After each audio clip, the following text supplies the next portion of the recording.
지금의 남편을 만나 결혼한 평범한 가정주부입니다. 저의 남편은 회사 일에도 충실하지만 회사 친구들을 너무 좋아합니다. 매일 집에 친구들을 초대하기에 저는 불만이 많았습니다. 친구들을 매일 집으로 데려오는 남편 때문에 저는 얼마 전 큰 사고를 치게 되었습니다.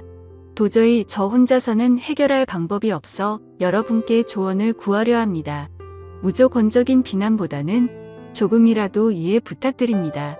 남편의 오래된 친구 중 지훈이라는 분이 있습니다.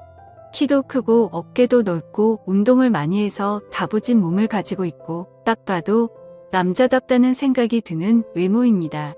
결혼 전부터 자주 만나서 저랑도 친한 사이고 지금까지 식사도 자주 하며 가깝게 지내고 있습니다.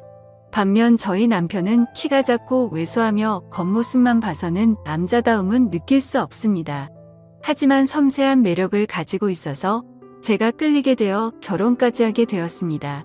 남편은 어김없이 또 친구를 불러 술 파티를 열었습니다. 저한테는 술상을 부탁했고 저는 마지막으로 해주자라는 심정으로 술상을 차렸습니다. 한편으로는 지훈 씨가 온다고 하니 저도 모르게 기분이 좋았습니다. 남편이 만든 술자리였지만 야근 때문에 남편은 늦게 집에 왔고 지훈 씨와 그동안 저랑 둘이서 가볍게 한 잔을 마시고 있었습니다. 한 잔, 두 잔 술이 들어가고 지훈 씨와 이야기를 나누며 저도 모르게 남편 험담을 하기 시작했습니다. 남편은 8시가 되어서야 집에 도착했고 피곤한 상태로 술을 마셨습니다. 저랑 지훈 씨는 이야기를 한다고 술을 많이 마시지 않았지만 남편은 오자마자 저희 둘과 술 진도를 맞춰야 한다며 소맥을 벌컥벌컥 마시기 시작했습니다. 지훈 씨는 남편에게 무리하지 말라며 말렸지만 남편은 눈치도 없이 술자리에 늦게 온 사람이 지켜야 하는 예의라며 연거푸 술잔을 들이키기 시작했습니다. 안 그래도 야근하고 와서 피곤할 텐데 그렇게 먹더니 1시간 뒤 거실에 뻗어 버리더라고요. 아침부터 출근해서 12시간 넘게 근무하다가 이제 집에 왔는데 저렇게 술을 마시면 버틸 사람이 있겠습니까? 그렇게 완전히 뻗어서 거실 소파에서 잠이 들었고 아무리 깨워도 일어나지 않더군요. 저는 지훈 씨와 함께 둘이서만 시간을 보내면서 많은 이야기를 나눴어요. 몸이 너무 좋은데 평소에 어떤 운동을 하는 건지 팔 한 번만 만져봐도 되냐는 장난도 쳤고 남편이 없으니까 좀 더 지훈 씨에게 노골적으로 신호를 보냈습니다. 저도 집에만 있으면서 다른 남자를 만날 시간이 없어서 답답하던 찰나였는데 가끔씩 남편이 이렇게 집에 남자를 데리고 오면 저도 좋기는 하거든요. 게다가 남편이 잠에 빠져 정신이 없으니까 눈치 볼 사람도 없이 이렇게 과감하게 행동할 수 있었죠.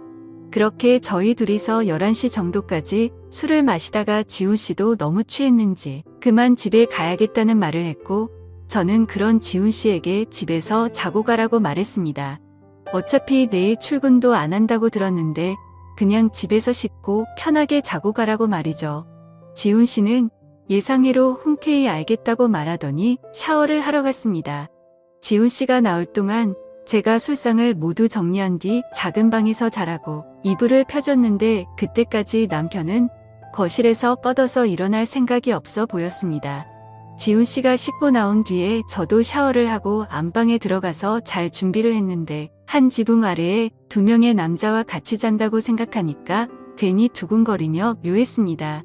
물론 3명 다 다른 공간에 있긴 했지만 상황 자체가 굉장히 두근거렸고 당연히 두근거림은 남편 때문이 아니라 지훈 씨 때문이라는 것도 잘 알고 있었습니다. 방에 불을 끄고 살며시 잠에 들려고 하는데 조용히 방문이 열리는 소리가 들렸습니다. 저는 막잠에 들려던 때라서 딱히 누군지 확인하지도 않았고 당연히 남편이 소파에서 자다가 안방에 들어와서 자려고 하는구나 싶어 남편인지 확인조차도 하지 않았어요. 그리고 제 방으로 조용히 들어오더니 저를 살며시 안으며 제 옆에 눕더라고요. 그러면서 저도 모르게 몸을 뒤척였는데요. 돌아서서 얼굴을 봤더니 남편이 아닌 지훈 씨였습니다. 저는 정말 너무 놀라고 당황해서 지훈 씨 얼굴만 쳐다보고 있었는데 지훈 씨가 제 입을 손으로 누르고 조용히 하라는 신호를 보내더라고요. 그러면서 저를 살며시 끌어안는데 저도 모르게 정신이 몽롱해지며 그냥 품에 안기고 싶다는 마음이 들어버렸습니다. 사실 저의 첫 남자는 남편이었고 지금까지 남편만 알고 살아왔는데 지금껏 이렇게 제 자신이 아무것도 제어할 수 없을 것 같은 기분이 들었던 건 처음이었거든요. 사실 사랑을 나누는 데에는 진심만 있으면 된다고 생각하고 살아왔는데 그건 저의 큰 착각이었죠. 아무튼 다음 날 아침에 저희와 함께 해장국을 먹고 집으로 돌아갔고 그 뒤로 더 이상 남편을 통해 만족할 수 없겠다고 느낀 저는 남편과의 부부관계를 피하기만 했습니다. 원래 남편도 욕구가 강하지 않아서 딱히 욕심내지 않았고 저도 더 이상 신호를 주고 싶지 않더군요. 남편은 항상 회사에서 지친 상태로 퇴근했고 저는 그런 남편이 편하게 쉴 수 있게 그대로 방치하기만 했습니다.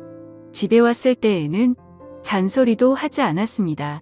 그렇게 시간이 좀 흐르고 오랜만에 다른 남자 후배 한 명과 집에서 저녁 식사와 함께 반주까지 곁들이고는 다 같이 노래방을 가게 되었습니다. 남편은 노래방에서 어김없이 술에 취해 일찍 잠들어 버렸고 저는 신경 쓰지 않고 분위기에 휩쓸려서 노래를 부르면서 춤추고 신나게 놀았습니다. 춤추다 보니까 어쩌다 지훈 씨와 어깨동무를 하면서 춤을 췄는데 그날따라 유독 지훈 씨의 몸이 푸근하고 좋았습니다. 이미 서로 볼 꼴 못 볼 꼴 다 본 사이여서 그런지 저는 아주 편하게 대할 수 있었고 처음에는 어색해하더니 어느 순간부터는 저라는 존재를 아주 편하게 받아들였습니다. 이렇게 다른 남자랑 춤추는 것만으로도 재밌는 게 남편한테 느끼지 못했던 기분이 들어서 제가 벌써 아줌마가 다 된 건가 하는 생각이 들기도 했습니다. 가슴이 쿵쾅거리는 것을 보면 저도 아직 대학생 같은 청춘의 마음이 남아있는 것 같았습니다. 새벽까지 놀다가 저희는 노래방에서 나왔는데 하필 그때 비가 조금씩 와서 신랑과 후배가 택시를 붙잡고 집으로 먼저 들어갔고 저는 지훈 씨와 노래방 옆 편의점에서 우산 하나를 사서 같이 쓰고 뒤따라갔습니다. 가까이 오라며 어깨를 손으로 살며시 감싸는 그 순간 찌릿하고 전기가 통하는 게 느껴지면서 그날 밤이 생각났습니다. 아무래도 비를 좀 맞은 데다가 새벽이라서 공기가 상당히 차갑게 느껴졌는데 그래서 그런지 정말 따뜻하다고 느껴졌습니다. 저도 제가 왜 그랬는지는 모르겠지만 연애할 때처럼 제 몸이 닿을 때마다 움찔하였고 그 느낌이 싫지 않아서 자꾸만 지훈 씨에게 어필을 했습니다. 몇 번 그랬더니 지훈 씨도 평소와 조금 다르게 저에게 저돌적으로 행동하더라고요. 계속 저에게 다가오려는 느낌이 분명히 느껴졌는데 이미 저를 한 번 가졌다고 생각해서 저를 만만하게 생각해서 이렇게 행동하는 건지 아니면 또 한 번 저를 가지고 싶어서 이렇게 신호를 주는 건지 헷갈리더라고요. 어두운 골목길에서 우산 하나를 같이 쓰고 걷고 있는데 연애 초반 기분이 느껴지고 설레더라고요. 결국 그렇게 집으로 돌아갔고 결혼하고 나서 지금까지 살면서 남자든 여자든 바람 피우고 딴짓하고 이런 사람들을 전혀 이해하지 못했었는데 제가 그런 사고를 치고 이런 감정을 느끼고 있을 거라고는 정말 상상조차도 못했네요. 어찌나 생각이 많아지던지 아침까지 잠을 설쳤습니다. 그 다음에 지훈 씨를 만났을 때에도 저는 아무 일 없었다는 듯 행동했고 저는 매일 같이 지훈 씨를 생각하면서 감옥 같은 집에서 시간을 보내고 있습니다. 만약에 결혼하기 전에 지훈 씨를 만났다면 저는 절대 지금 남편과 결혼하지 않았을 거예요. 정말 미치겠습니다. 제가 지훈 씨에게 미련을 버리지 못하고 부부 관계를 지속해 가는 게 맞을까요? 지금이라도 남편에게 사실을 털어놓고 용서를 구하면 어떨까 하는 생각을 합니다. 오늘의 사연은 여기까지입니다. 여러분의 소중한 충고와 조언 부탁합니다. 구독과 좋아요 꼭 눌러주시고 알림 설정도 함께 부탁합니다. 긴 사연 끝까지 읽어주셔서 감사합니다.